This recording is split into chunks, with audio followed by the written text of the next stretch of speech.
Just waiting for Julian to click on this. It's only giving us 40 minutes at a time now. I think the yearly thing's lapsed. So we'll have to get that sorted, won't we? So, welcome back, Julian. It's recording. Yeah, what were we talking about then?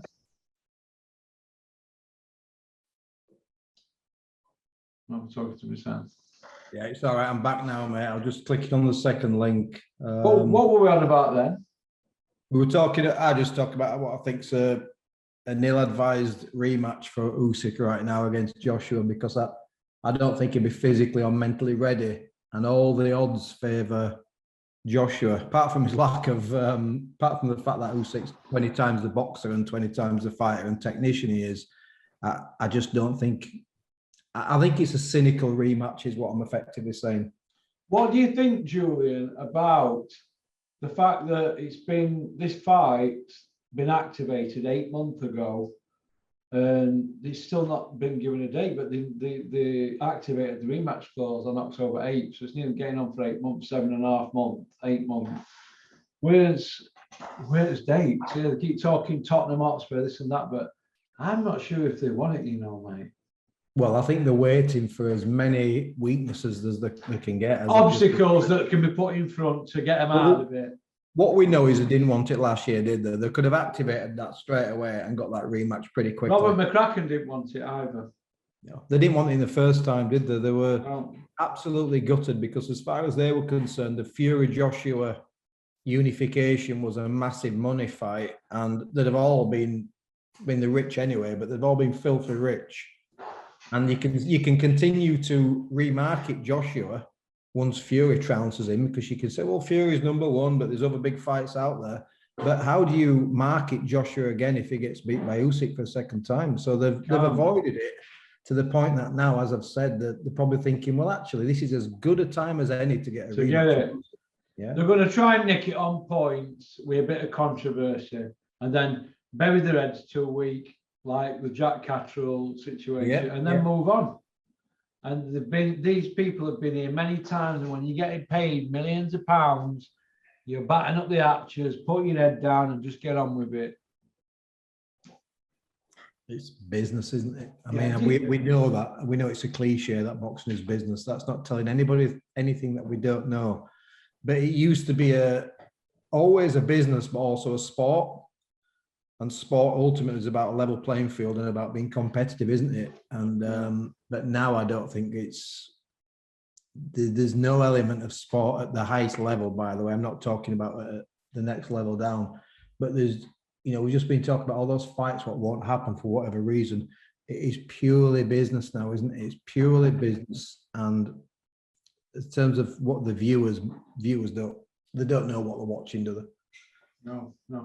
Do you feel that Anthony Joshua's CV and Tyson Fury's CV, do you feel that they need a few more names on their record to put in the same bracket as Lennox Lewis? You see, I get called a hater here, because Anthony Joshua will never be put in that bracket, in my mind. I don't care who he beats, because he doesn't have the full tool set, and he's been really badly exposed. He doesn't have a full tool set.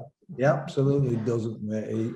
There's basic things he can't do. Yeah, he's a gold medalist. Someone will tell me he's a 2-time world champion, whatever. He doesn't have the full tool set to do the things that I'd expect of an elite heavyweight. Okay, he's done amazing, fine. So he'll never be in that bracket. In terms of Tyson Fury, so right now I think the current top 10, Fury's had 2 wins over top 10 heavyweights. Fury, I've always thought it was a really good fighter, number one. I struggle putting him in that bracket of great heavyweights for 2 reasons. The first reason is because if I look at the CVs of those people you've mentioned, and certainly the Alis and Lewises and all of those guys, he doesn't have a CV anywhere near those.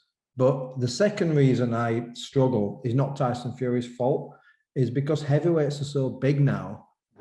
They're absolutely huge. Listen, people might look at me a little bit strange now. Tyson Fury would have beaten Joe Louis Of course he would. He's 6'9", he's 19 stone. Joe Louis was 6'1" and 13 stone 8, 13 stone 9 in his prime. Tyson Fury would have beaten Joe Louis. Was Tyson Fury a better heavyweight or a greater heavyweight than Joe Louis? Absolutely not.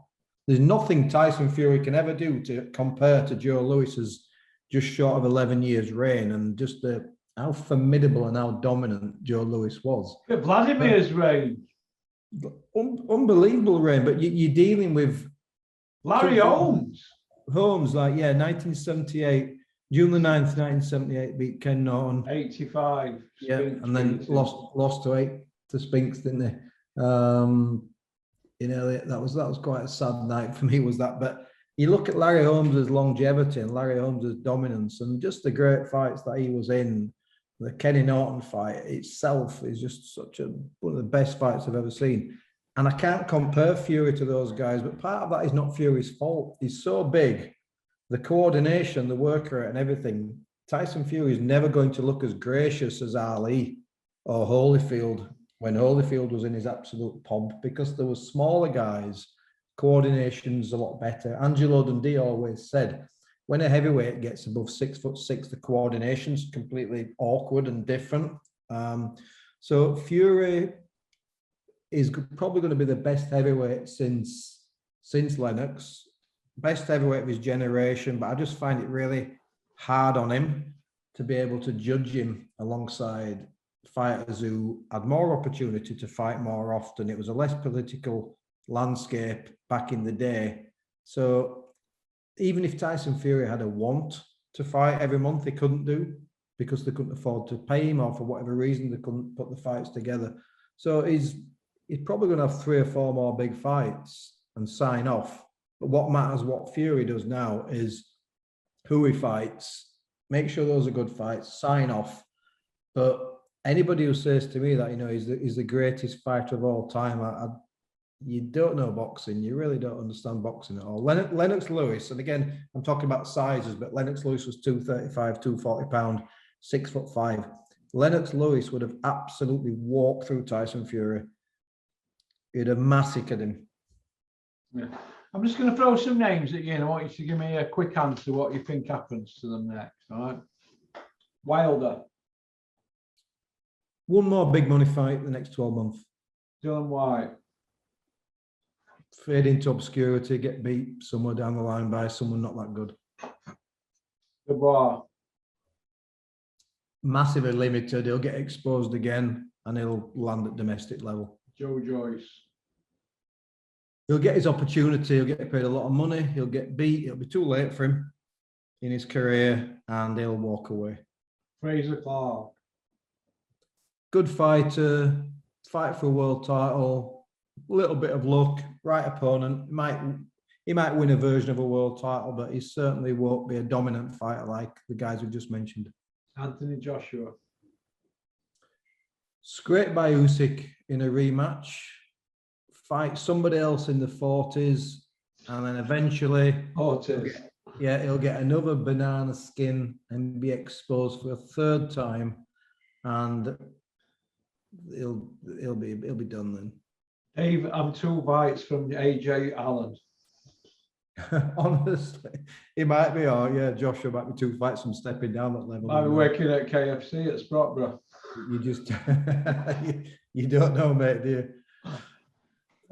Billy Joe. Is he coming back again, or is he going to stay as fat as a snowman? I can't see Billy Joe coming back. He's earned a hell of a lot of money. Listen, he wasn't Mr. Activity, was he? Mr. Dedication before he got that major money. No. So he's certainly not going to have that inspiration now, is he? So, okay. He's done. Okie dokie. Can we go through them questions and finish up with the rest of them questions, Joe? Yeah, there was a couple. Let me just find them. One of the questions, actually, what Chris was asking, he was asking about, and I'm going to very rarely now, Chris, I'm going to defend the border control. He was asking about pensions for fighters, and should the border control, take some of the effectively the purse from boxers and contribute that into a pension. So first of all, Chris, it's very technical, but ultimately boxers are self-employed. So some of them got full-time jobs, some of them haven't, but boxers are self-employed, so it's on them to get a private pension. They'll get a state pension, obviously, like we all do. Any boxer who works 9 to 5, like most of us do, and most fighters do, again, will have to contribute by law into a pension scheme. So the answer to the question is, I don't think it's down to the board to make sure they contribute. I think the board could do more for retired boxers, by the way, in terms of like cash grants and help and medical things. But what about the trainer, and what about the managers looking out for these fighters with the love of a family and all this kind of thing? When Gary Sykes used to box, my auntie, I've actually been talking to her earlier on, my auntie's well-known person in the area. Now, she got Gary a free accountant. So whilst Gary might not have had a private pension, the one thing that we always did was we made sure that he paid his taxes. It was only a small amount because he didn't earn huge money over the 7-8 years, but all Gary's expenses were taken care of. So that's one thing that sometimes comes back and bites boxers, is it comes up like not being paying tax. So yeah, sorry, Chris, long answer, but it's not down to the board of control. The manager should be advising people. But if you know boxers, most of them are quite wild characters, and as soon as they get a pot of cash, you try talking them into putting some money away. But the financial transaction is from the promoter to the manager to the boxer, and it's the board of control are not part of the boxer's purse in any way, although they like to take 4% board tax. But so it's not down to the board of control, mate. Did you have some deals with Gary when you were trying to get into? Because you looked up to me like you're a bit of a super saver, Julian. I'm careful and that. I'm definitely not tight because he. And I'm not saying you ever. Did you ever say to Gary? Did you and Gary have a few bits of, I don't know. I can imagine you saying to him, Gary, you need to put something away. And Gary, I'll tell you how it used to work. When Sykes boxed, he always had debt. Yeah. So Chris has to know, Steve, the transfer, sometimes the big purses, they transfer it to me. When he fought Carl Johansson, Sir Ike Sykes, you got 18.5 grand. That's come off that. That's 1 second.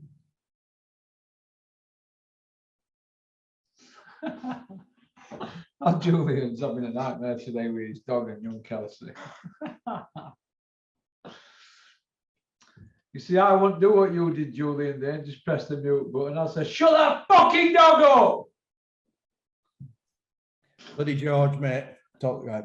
Yeah, with Sykes, he get his cash for the Johansson fight, and I'd say, right, that's all there, that's all there, that's there. One thing he used to hate, well, you owe 3 grand maintenance for your daughter, that's going to your ex, and then he'd get his pot of cash, and he'd say, well, what about that? And I'd say, I got to the stage sometimes say, right, I got 10 grand left, Gary, I got 12 grand left. I'm going to give you 6 grand now.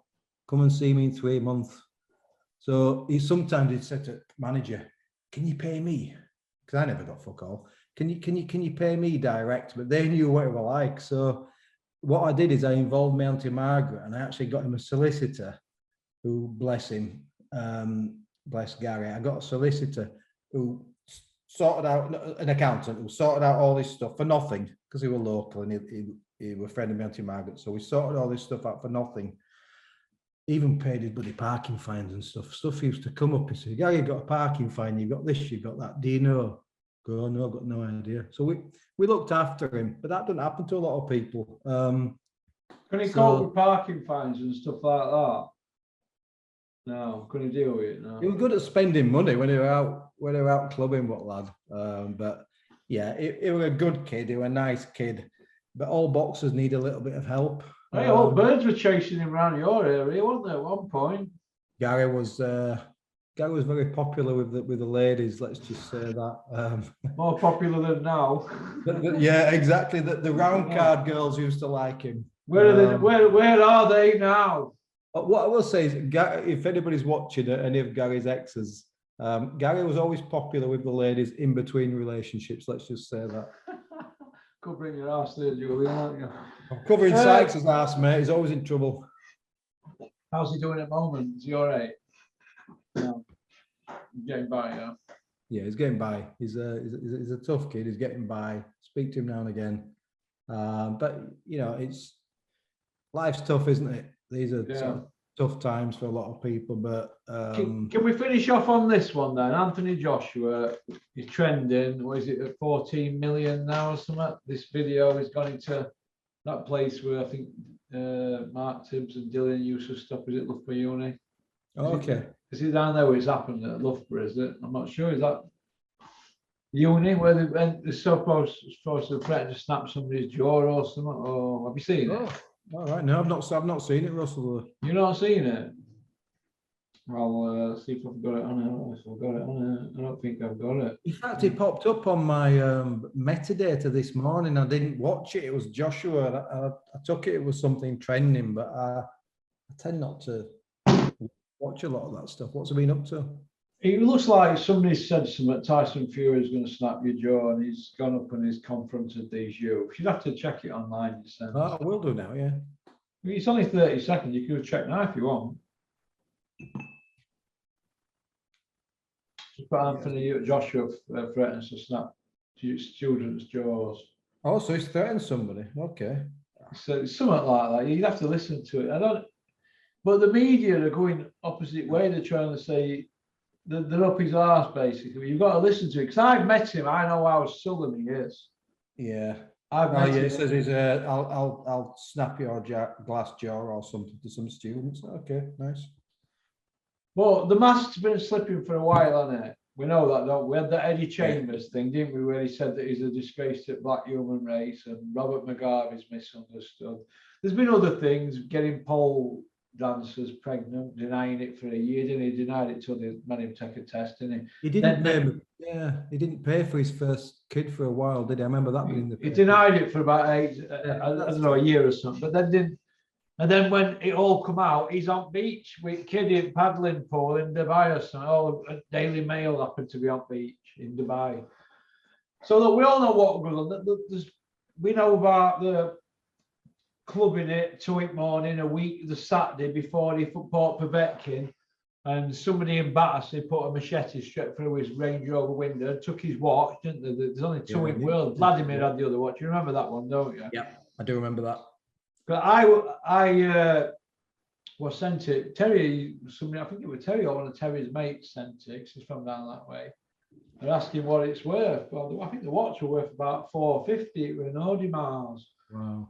But they couldn't get rid of it, could they? Because we're obviously red hot, wasn't it? And how do you get rid of it? It's like getting rid of the Mona Lisa, isn't it? How do you get rid of it? Yeah. He had an engravement on back, didn't it? One of two only made him, and Vladimir had one each. So that, I think he got paid out insurance. He got it back anyway, but to cut a long story short, the mask slipped, in my opinion. It's been slipping for a while. There's been other incidents, sullen with people, very sullen with people. He had an incident up here at EAS with Nicky Smedley. He come walking out at EAS. For some apparent reason, he just walked up to Nicky Smedley, and Nicky Smedley's mate said, "Your two are not supposed to be in here." So Nicky's gone, "Fuck off, you're not security in your building." You know, it's amateur, it's lottery funded for amateurs up there. Exactly, yeah. He's strutting around with that fucking geezer with a dick hanging off back of his head, in with ponytail, his mate, who wipes his arse for him. Why aren't these people around him saying, "AJ, don't do that. AJ, don't do that, do that"? They're not.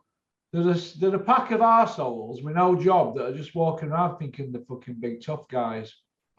Do you know when he goes into Fountain in Sheffield or to Manuel, they take 2 carloads and convoys? The fuck do you think he is? Snoop Doggy Dog? I just hate all that type of Who do you think he is? Larry Hoover? I just hate all. I've never been into that type of thing. It's like, do you know who I am, and treat somebody like this special. It's like you're just like a normal person. What about when he said, "Oh, you black people don't buy anything in white people's shops"? Can you imagine what would happen if I said something like that on here? Yeah, I'm sure he was misquoted, wasn't he, or something like that. Misquoted. Why is there one rule for them? And it's different for us. It's like this Boris Johnson with his party cake. He's sending his dad doing cartwheels when he watches on news because he's old school, my father. Yeah, mine was, yeah. Why should they be getting away with that and telling lies in houses of Parliament? Which, if you go into our guidelines on Archibald law, but what does it say? If they tell a lie, they're gone, aren't they? One lie and gone. That is it. What is he told 8 or 9? What the fuck's going on? Some of those photographs were absolutely horrendous, weren't they, of Downing Street? They were fucking like living it up, weren't they? What about them smuggling Moet in briefcases? Did you see it? Yeah, and texting people saying, yeah, don't use that back door, use that other one. They can't tell if you're pissed. Yeah, don't worry, I've got an ABBA tribute band turning up at 9 o'clock. Meet us round back to help with DJ gear. Well, we had, was it Hancock, the guy who was the previous health secretary, who was at it with that secretary, you know, he wants social distancing that bit on the side, was he? When he's playing a family man and he's got his wife and his 2 kids at home, and he's telling us, you know, he's telling me I can't go see my dad who's in hospital dying, but yet he's at it with his, whoever she was, upstairs in some hotel, being paid for by us. Yeah, the scumbags, mate. And like you said, I'm not saying Josh was a scumbag. I'm absolutely not saying that. But what I'm saying is, it's just, there's something happens with people where they become so famous, so renowned for something, or so wealthy, they actually forget where they're from, and they just think it's that sense of entitlement, isn't it? Silk pajamas job for him now, isn't it? The hunger's gone, hasn't it? It's just a case of mopping money up, isn't it? Yeah, as much cash as he can make for the next. I mean, I've been telling people he's been shot years. I said this about Amir Khan, and I like Amir Khan. I actually get on all right with him. But let me tell you this. Amir Khan's last world title win were 11 years ago. You know that, don't you? Yeah, a long time. So what's he been doing 11 years? Because he only retired last week. He's been taking the piss. Well, he's been having a piss on the boxing fans from the balcony, hosing us down, lagging all over us for 11 years, because he's not been elite for 11 years, has he? No, that's it. That's effectively what they're doing, is it? I said this before. They're not full-time professionals. They're kind of like full-time celebrities and part-time boxers, and people. You know, Amir Khan could fight next week, and he could still convince enough people that he still had it to probably warrant a few million quid and maybe a pay-per-view. It's like, people can sell this stuff. If you said, right, I hate to say it, but we all know now, if Conor Benn fought Amir Khan, because, I mean, I thought Khan would get beat, because Khan's so shot, there's nothing left at all. No coordination, no balance, no dexterity, nothing. No, in his legs and out, were there? Even nothing. Conor Benn would wipe him out in 2 rounds, and we all know that. But I would put money on it that Eddie Hearn could still sell that fight. Yeah. They'd say something was wrong with the Brook preparation, and we kept it quiet, but he had an injury, or this happened, and they would still be able to sell that fight. It'd be a load of knackers again, wouldn't it? Yeah, and as you just said, 11 years since Khan's been a world champion. 11 years. Wow. That's a long time. It's sadly, we do have, you know, not sadly, but we have some brilliant fighters out there and some brilliant fights that can be made, but it gets overshadowed because they're not making those fights. It provides an inroad, doesn't it, for Khan and Brook and for Jake Paul and for everybody else. It gives them an inroad, because we're not seeing, you know, Tank Davis against this guy or that guy. We're not seeing those fights. We're not seeing the light heavyweight tournaments. We're not seeing these big unifications at heavyweight. So it means that, you know what, while we've got nothing else going on, let's pay pay-per-view and watch Khan and Brook, and I paid for it. What do you think about Kell Brook saying he's retired? I hope he has. I think he's been a good servant for British boxing. He was a brilliant win against Sean Porter. It was one of those wins when you get away from home. He was an underdog. I thought that was a brilliant win. It was a shame that his career kind of dipped and he had those really joke title defenses. And I think it was badly advised to fight Triple G. That was madness, basically. And then dropping down to fight Spence, get rid of all that muscle mass. He kind of shortened his own career, or didn't do his own career justice. But however, some brilliant nights, some big wins, made a lot of money. I think he's a good guy. He does always seem down to earth, actually, from what you see of him. He doesn't seem, like elitist like others. And I wish him all the best in retirement. Brilliant. Okie dokie then, Julian. Well, listen, thanks for coming on. How's Max doing? Max is all right, mate. We just do one session a week. He's doing fine. He's dropping a little bit of weight now. probably lost a stone in the last 4 or 5 weeks, and he's just working on the basics. I've said this before. You get a guy who's got no boxing background. He's not really training with professionals at a professional gym. You know, he's doing a 160-mile round trip to do one session a week with me. He's only ever going to be limited in terms of how much he improves, but he's improving, and that's all you can say. They've not given him it as an exhibition his last fight. It's 1-on-1, isn't it? It's 1-on-1. I mean, it's just one of those, isn't it? You think it's going to be an exhibition, you step in there, your mindset's completely different. The guy had illegal hand wraps as well, but look, it doesn't really If matter. we'd have gone out there with him, that wouldn't have happened, would it? Not a chance. No, No, wouldn't have let that happen, would we? Because he's so gullible and wanting to be everybody's pal, and it can backfire on you, kind of trying to be nice with people. He's trying to be right. He's tried to be right with him, hasn't he, when he's gone out there? Trying to be fair being honest and being fair in boxing won't get you very far. No. You've got to be an absolute selfish prick.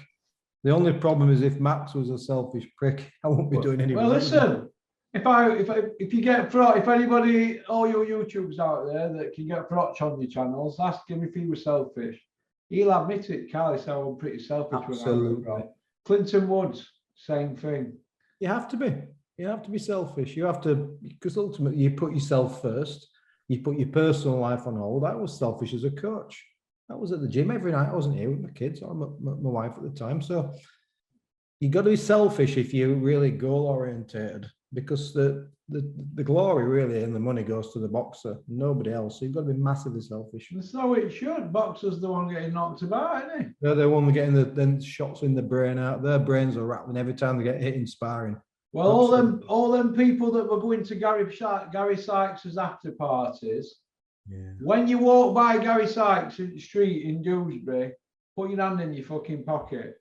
Yeah. Instead of looking away, you shit out. And half of those twats were getting either free tickets or they weren't even going to the fight. They were just going to the after party, mate. I saw it firsthand. Charlotte. Oh, Gary. Oh, we love you, Gary. Yeah, where are you now, folks? Yeah, where are you now? Yeah. Exactly. And it's like I was saying to my mate earlier, Richard Towers, you know, he can come down and see me a few weeks ago down here. I told him I don't know, some 200-mile-an-hour Mercedes thing come down here in Newish thing. Well, let's see where all them friends are that are hanging around him if he don't get out of jail. Absolutely. This is what happens. People don't show loyalty no more, do there's no. And that with Gary Sykes leaves a bad taste in my mouth, especially that with Boxing Board of Control.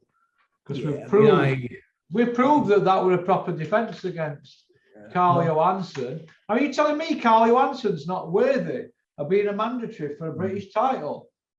Nobody wanted to fight Carl. Truscott stepped out of the eliminator. Crawler stepped out of the eliminator. Nobody wanted to fight him. I remember everybody was swerving Carl Johansson at one point years ago. He was a bogeyman, wasn't he?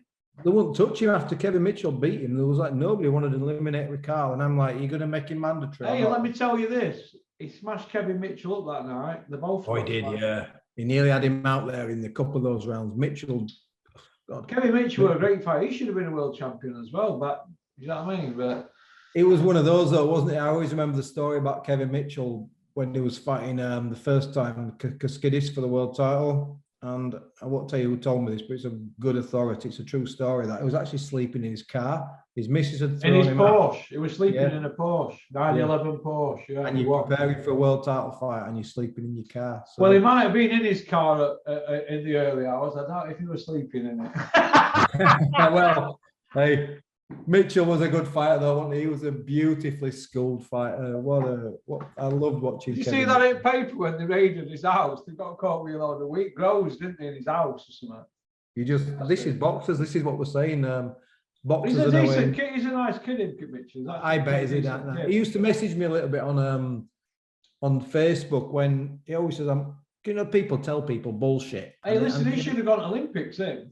Yeah, Mitchell used to message me and says, I've been told I'm fighting Gary on so-and-so September. I'm like, no, mate, no. He's like, are you sure? Eddie Ernst told me I'm fighting Gary Sykes on so-and-so. He just used to message me direct and I goes, And you paying him lip service. Yeah, and it's funny because that's what promoters do and managers. They say you're fighting so and so, not realizing that fighters either go to the trainer or go to the fighter direct. Yeah. What about John Fuchs retiring?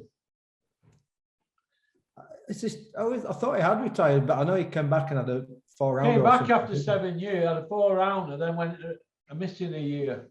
I always remember. Well, John Fuchs boxed on the same bill as Sykes. I think I might get the names wrong. I think it was Barnsley Metrodome, and he hadn't made the weight, and he'd a few discipline problems because beautiful boxer was Fuchs, absolutely beautiful boxer. And Glyn Rhodes was that pissed off with him. He didn't do the corner, so Sykes boxed Dwayne Hill on, and Fuchs was on two or three fights before Sykes. So Glyn Rhodes was sat in front of me and Chris Aston, and Chris was like, "Are you not supposed to be in the corner?" And he just sat there, proper man of principle, Glyn Rhodes, and he's like, "No, he didn't make the weight. He won't listen." So he just basically didn't go in his corner. And I thought, good on you. But Fuchs had discipline problems, but it was the trade. You know, you talk about the boxing trade. When you're at these shows, the trade used to like watching Fuchs box because he was a really good boxer, beautiful, pure boxer. Yeah, that was his style. Yeah, a bit like James Hare. James Hare's a friend of mine. Fuchs and James Hare were very, very similar. They used to do such subtle, clever moves, but they were both really, really beautiful boxers. Both of them should have gone on and achieved a little bit more than they did. It's a shame. Yeah, discipline. Yeah, you're probably right. Because he always been a bit chunky, hasn't he, John? Yeah, he had problems with the scales, but it's ultimately you gotta make the weight, haven't you? You gotta be dedicated. My argument is this: you retired 8 years ago. Stay retired. Don't come back after 7 years for one fight. What the fuck is all that about? It's daft, isn't it? Maybe we needed a bit. What if he'd have got hurt? Because he's a nice kid. What if he'd have got hurt? Yeah, he's a nice kid. I've never spoken to him one-on-one, but everybody says he's a nice kid. My argument there is Glyn Rhodes said he didn't have it 8 years ago, then brings him back. Well, if you hadn't got it 8 years ago, 7, 8 years ago, why are you bringing him back? What's all that about? You didn't have it then, you don't have it now. Who's calling fucking shots there, Glyn Rhodes or Dennis? Because he doesn't seem to me like it's Glyn. Glyn should have said, well, get another trainer because you didn't have it 8 years ago. Do you know what I mean? So, and you could hardly be coming back for money on a 4-rounder on a Dennis show. It's not, you're not coming back for money, are you? If Sykes cleaned his act up now and says, Jules, I want to box again, I'd say, not with me, son. Exactly. I walked away when you were still active, mate. Not a chance. But it's people do different things, don't they? Maybe Glyn Rhodes was thinking well, at least if I'm looking after him, I know he's going to be in condition. He's going to do it proper instead of somebody. Maybe the thinking was the kind of protector thing, because I know that Glyn Rhodes does have that protector thing about him.